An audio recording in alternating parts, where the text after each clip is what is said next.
I'm going off the dome with this one, so I apologize. But this might feel like something that doesn't need to be explained. But trust me, it actually does. And that's for two reasons, actually. Number one, you actually don't understand why coal is so bad. Like, you've got pieces of it, but I promise you, unless you're like in the biz, you do not understand why coal is such a terrible way to electrify a country. Now, it was great when it was the only option, but it isn't anymore, and we've got amazing technologies now, even in the fossil fuel space, that far outpace coal's effectiveness for a bunch of different reasons. But the second reason this needs to be said is because the discoursocracy that now runs my entire country, it's very dumb, but no one talks about why it's very dumb, because the people who think that coal is dumb don't need to be convinced beyond, like, it's bad for the climate and the air. But the people who think that coal isn't dumb, the ones who think that it might be an important part of the future electricity mix of our nation, those people aren't being hit with the arguments that would actually convince them, because the people who talk to them have no interest in telling them how dumb coal is. So in this video, you're going to notice a pretty surprising lack of conversation about the climate, because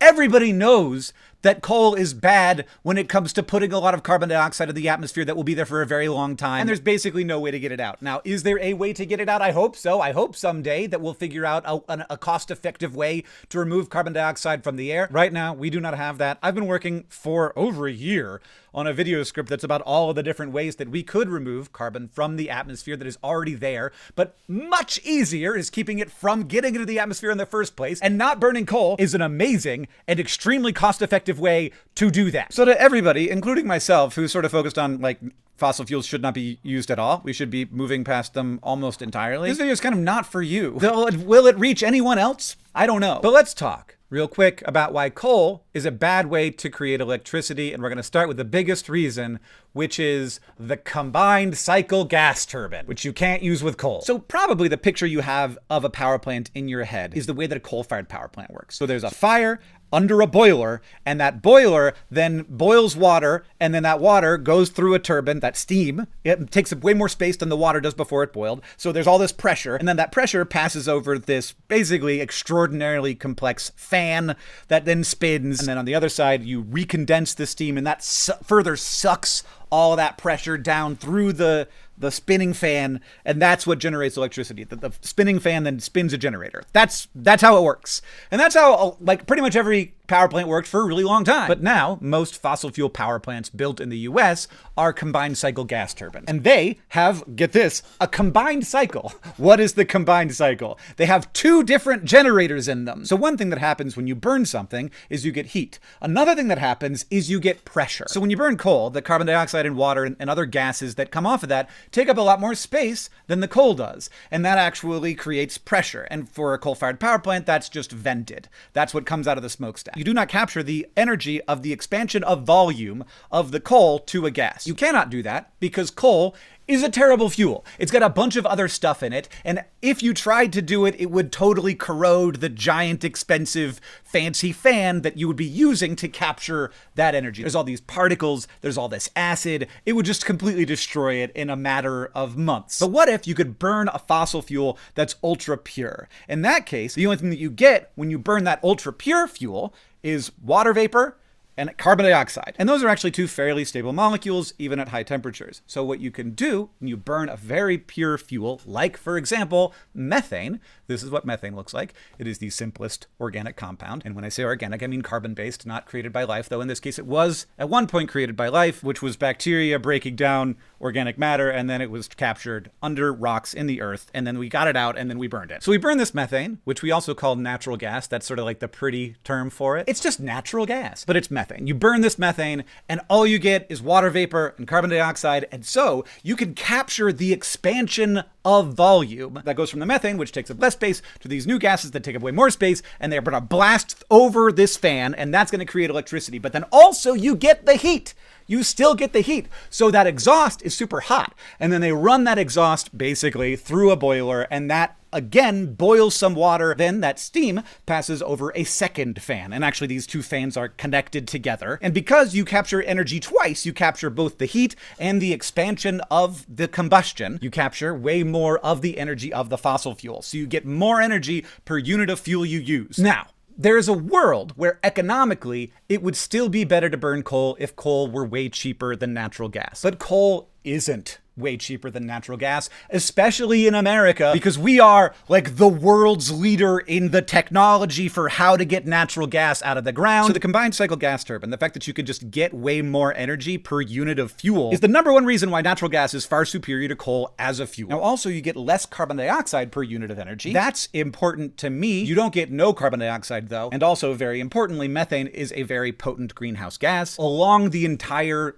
supply chain of getting methane from the ground to the power plant, there's lots of little leaks, and those little leaks release the methane and they add substantially to the warming of the planet. So that's a way that natural gas is not good. Now we can and are working hard to get rid of methane leaks because they're bad. Like they're a waste of methane if nothing else. But you do generally want very badly for methane to not escape into the atmosphere, which is why you see flares. So whenever you see a flare at a chemical plant or at a landfill or at a water treatment plant, that's because there's methane being produced and they're flaring it to turn it into carbon dioxide, because methane itself is much more potent as a greenhouse gas than carbon dioxide. But this is not the only reason. For the exact same reason that coal cannot be used in a combined cycle plant, because there's all these emissions, there's all these like things that are not pure gases that are going through the turbine. Those things also get released into the atmosphere, or if they don't, they get captured on the way out of the power plant by scrubbers, and then that produces a great deal of very toxic industrial waste that contains mercury, it contains lead, it contains radioactive waste, it contains all kinds of terrible stuff that if you put it on your skin, you'd get cancer. And some of that stuff isn't getting captured. It's getting into the air, it's getting into our lungs, it's getting into our fish. Like, you hear that tuna has mercury in it. Do you think that tuna naturally has mercury in it? No. Tuna has mercury in it because we burned mercury-containing coal. It went into the atmosphere, got absorbed into the ocean, got absorbed by plankton, got eaten by fish, got eaten by other fish, and then got eaten by tuna. That's where the mercury in fish comes from. Coal is a bad fuel. Oh, also, by the way, I should say that this video is brought to you by EcoGeek eco-friendly cleaning products. This is a thing that I do over at Good.Store. In fact, let me pop open my screen recorder right now. You can see everything that we got going on, but I can also take you over to EcoGeek. We work with amazing brands like Meliora and like Sheets Laundry Club. We work with the Green Llama people. It's a bunch of good stuff that works very well,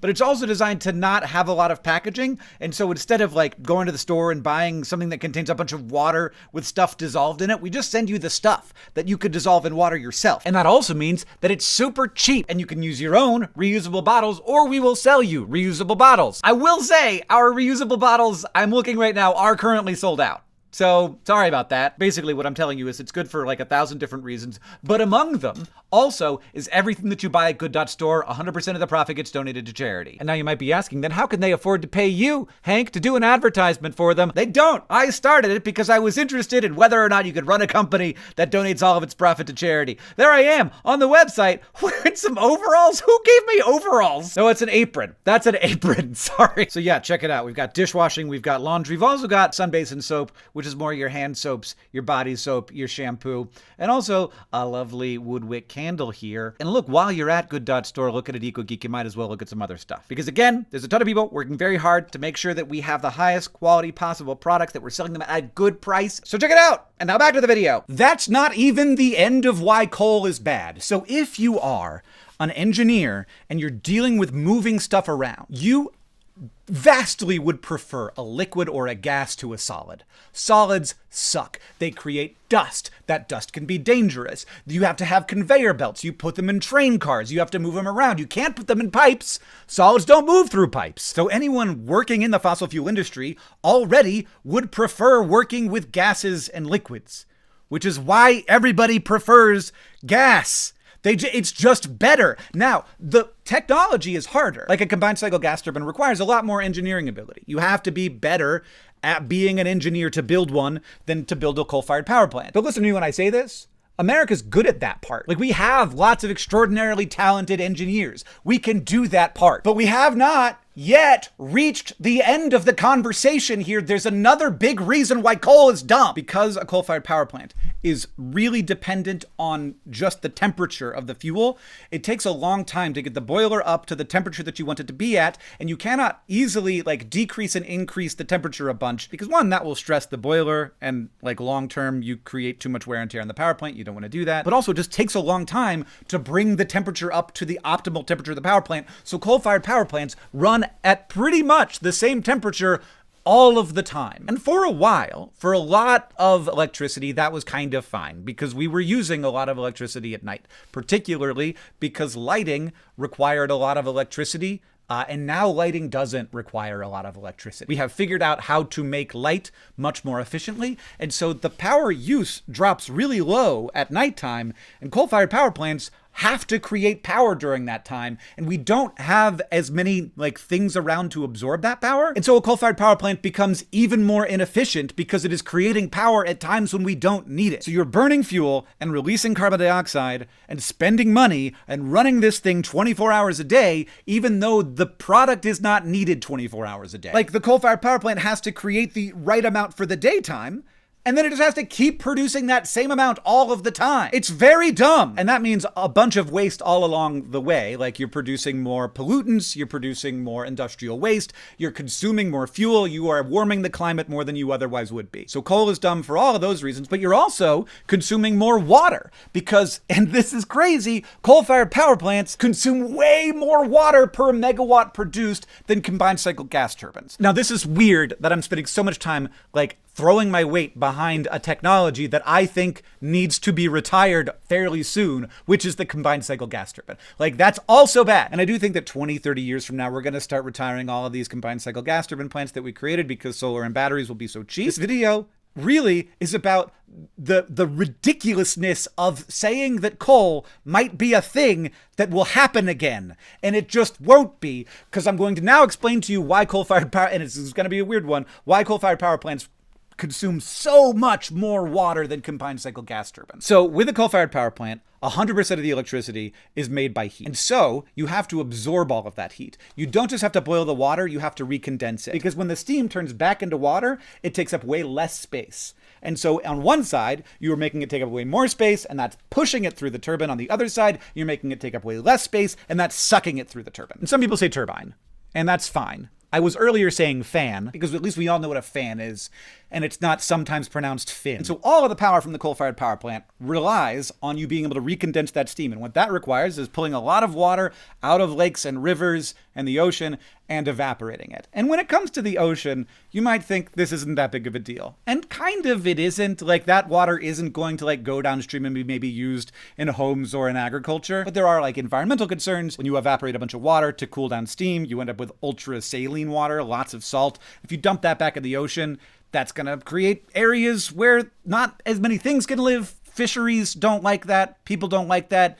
People don't like dead stuff. People don't like areas of the ocean where only bacteria can live. And this is accounted for. They try hard to not have a huge impact, but a lot of that water is evaporating. You are increasing the salinity and the temperature of the area. Basically, because the coal-fired power plant produces 100% of its energy from heat, 100% of its energy requires cooling. Whereas a combined cycle gas turbine, maybe a third of its energy comes from the heat, so a third of its energy requires water. So from the get-go, a combined cycle gas turbine is using a third of the water. But then also, because of that, a bunch of strategies for using less water become more palatable. So if you want to air cool instead of water cool a coal-fired power plant, that just raises the price too much because of the inefficiency created by air cooling. Because only a third of the energy produced by a combined cycle gas turbine plant is created by the heat, finding other ways that don't consume a lot of water to cool the steam down after it passes through the turbine, even if there's some efficiency lost there, it's not as big of a deal. It's as third of a big of a deal. So not only do combined cycle gas turbine plants consume a third less water, oftentimes they consume a fifth or a tenth as much water because they can cool down the steam in ways that don't require water at all. So you can build them in places that aren't right on a river or right on a lake or right on the ocean. This is a weird thing to be talking about because everybody in the fossil fuel industry understands that combined cycle gas turbine is just way better technology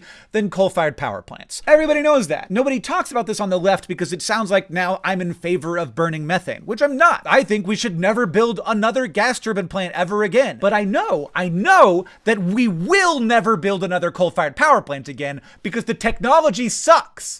It's bad. I've just explained to you a bunch of reasons why it's bad, but I shouldn't need to. It's like explaining to you why you shouldn't hit your hand with a hammer by talking about like the tensile strength of bones and how your neurons work. No, we don't need to have that conversation. It's obviously bad to hit your hand with a hammer. It's obviously bad to keep coal-fired power plants operational. It's obviously bad to build a new one, which is why we're never going to build another new one and haven't since 2013. This is obvious. There is only one way you could be in favor of coal as a technology, and it is because you have been forced by cable news and internet discourse to think that anything that was different than the way things were done in 1985 is woke. Being pro-coal in 2025 is only possible if the government is run by discourse. To me, this is one of the clearest examples of the fact that we are currently living in a discourseocracy. It really does feel like this country right now, and I'm not saying that this is even partisan. Like if you are a critic of the left, and I'm not, and so I don't see this as easily,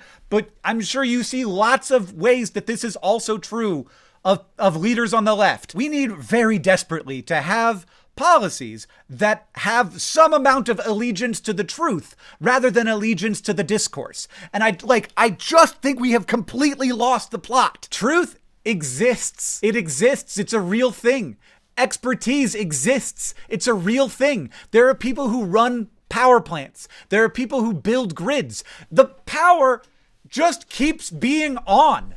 And that's amazing. And there's so much bad leadership going on that does not recognize that at all. That can imagine nothing except through the lens of zero-sum conflict, where not just every choice, but every belief has to be about hurting your enemies. And if it requires you to believe something absolutely ludicrous and completely unsupportable in order to go after your enemies, that's obviously what you should do. And the fact is, this is the thing that I have to accept, it works. And so I have to understand that it works, and I have to appreciate the salience here. I have to appreciate there is something that is landing about this for people. And so it is worth saying, coal is a dumb technology. It's dumb in the way that incandescent light bulbs were dumb technology. You just pass a bunch of current through a wire and it gets so hot that it glows. That's dumb. Now, it was a lot better than burning whale oil, which was an even dumber technology, but now we have less dumb technology. And now I'm lit by lights where I can change the color temperature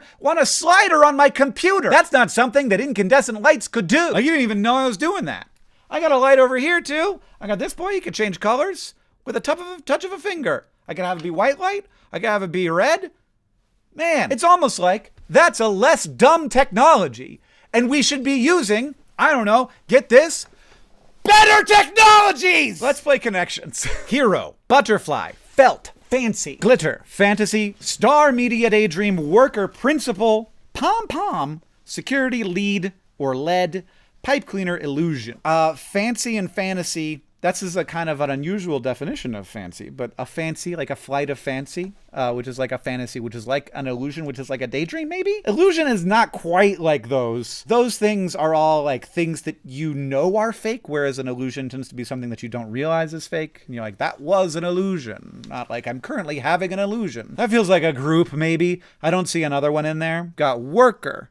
We've got lead or lead. Lead, lead. We got media, we got pom-pom, we got star, we got hero, and we got star, and we got lead. So that's like the main person, the one in charge. Who else? The principal. That's also a person who's like the one, like the main person. That's what principal means. It means the main person. And that's how you end up with like the principal of the school. And also the principal of a loan? I don't actually know how that fits in there. It's really, really cruel of English to have created these two words and have them be spelled differently. Like, just have them be spelled the same. I'm sorry. And honestly, affect and effect also. Just have it be one way, have them mean all the things. You can mean more things. But that also seems like a thing to me. And then we got, what do we got left? And then we have security, media, worker. So that's like badges. Like you'd have a badge, like your security badge, or your, like, it's like access to a place. So a worker or the media or security would all have access. Would that also be true for the hero, for the star? The star could also have access, but that's already in a category. Belt, and we've got glitter, and this is like, and pipe cleaner. This is like supplies for an elementary schooler's project is what that is. And that leaves us with security, media, worker. So Good. Butterfly. That's not, you don't get special access as a butterfly. Security media worker and butterfly? Oh no. Well, I was feeling good about it until that happened. That seems wrong. That seems wrong. What? What did I miss? Is there a way that butterfly fits in this category? No, butterfly doesn't fit in any of these categories. So now I feel like I'm wrong about it being like an access thing. Butterfly is not illusion. Butterfly is not a pom-pom. Butterfly is not a star. So yeah, this is the category. I just don't know what it is. So worker. Media, social security, social worker, social butterfly. All right, everybody. We are killing it. That's probably the purple. It is. Great. Wonderful. That wasn't hard. And then probably this one next. Pom-pom, glitter, felt. If you don't know what a pom-pom is in this context, then you do not have a child. But they're those like little, like not like, but like these little guys, those little guys. Let's see it on pipe cleaner. And then next one, fancy, fantasy, illusion, daydream. That seems like a little harder than star, lead, hero, principal. But I was wrong, and it was the yellow, but whatever, we got it all right. And we got purple first. That's a win for me. Thanks, everybody. Sorry I got mad there at the end.